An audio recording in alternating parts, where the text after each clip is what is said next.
50,000 का इनामी बदमाश डब्ल्यू यादव पुलिस के साथ मुठभेड़ में ढेर हो गया है।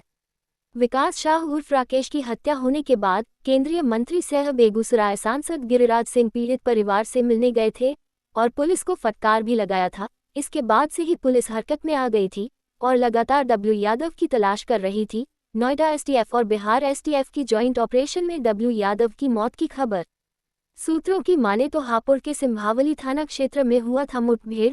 कुख्यात डब्ल्यू यादव बेगूसराय और आसपास के थानों में हत्या, अपहरण और आर्म्स एक्ट के कई मामले में था आरोपी। बेगूसराय साहेबपुर कमाल थाना क्षेत्र के हम पार्टी के नेता के अपहरण, हत्या का था आरोप। आधुनिक हथियार कारतूस भी बरामद। हत्या के बाद मुकदमा दर्ज होने के बाद लगातार परिजनों और ग्रामीणों को मिल रही थी तरह तरह की धमकियां।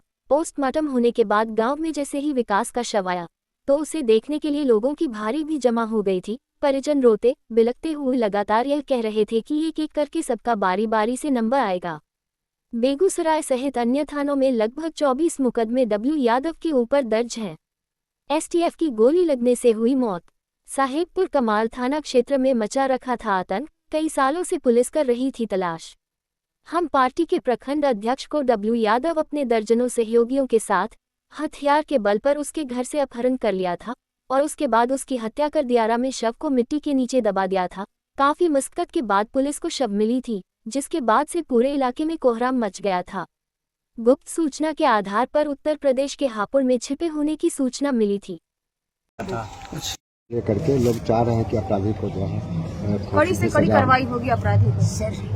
उसके पहले से 24 आपराधिक इतिहास रहा है। मेन अभियुक्त जो है डब्लू, उसके पहले से 24 आपराधिक इतिहास रहा है। उसके इतिहास को देखते हुए हम लोग उसके अचल संपत्ति का भी जब्तीकरण के लिए माननीय न्यायालय को भेजे। उसने जितनी भी संपत्ति अर्जित की है अपराध की दुनिया में आने के बाद, उसका एक एक कट्ठा जमीन हम जब्त करने के लिए माननीय न्यायालय से अनुरोध करेंगे।